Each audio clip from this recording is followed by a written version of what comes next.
L'apôtre nous annonce que nous avons à combattre contre cet ennemi qui se cache derrière la chair et le sang.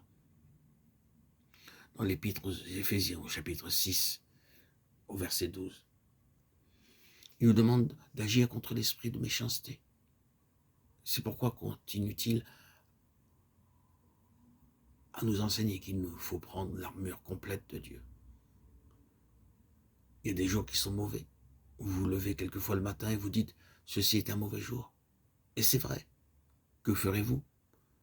Prenez l'armure complète de Dieu et dites « Seigneur, je sens qu'il y aura une attaque de l'ennemi. Aujourd'hui, je suis conscient de l'approche de l'ennemi à travers les airs. Le diable a un piège pour moi aujourd'hui. Il travaille à le mettre en œuvre. Je le vois à certaines indications.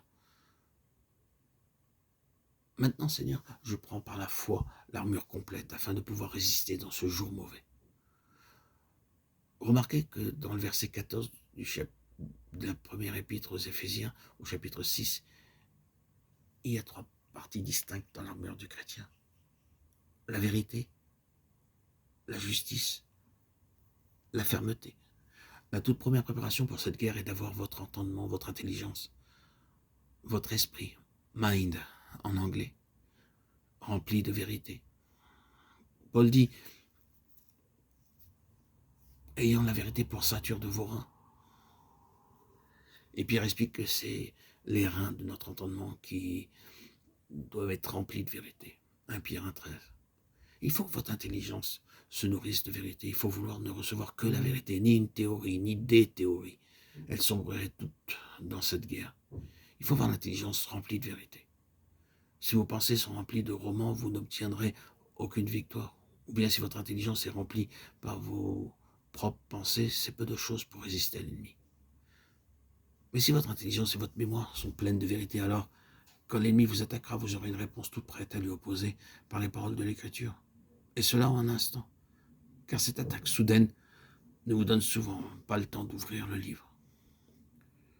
Savez-vous combattre par la parole de Dieu et savez-vous comment il faut faire quand une attaque de l'ennemi surgit dans votre vie privée?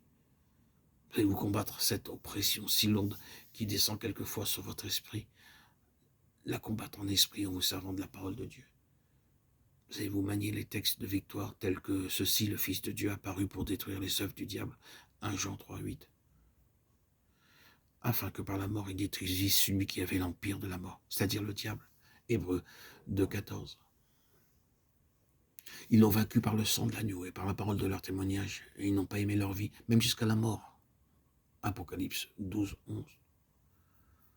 Commencez alors à combattre par ces textes, et servez-vous-en jusqu'à ce que votre esprit soit libéré et que vous puissiez vous réjouir de cette délivrance, en voyant la victoire de Christ sur l'ennemi.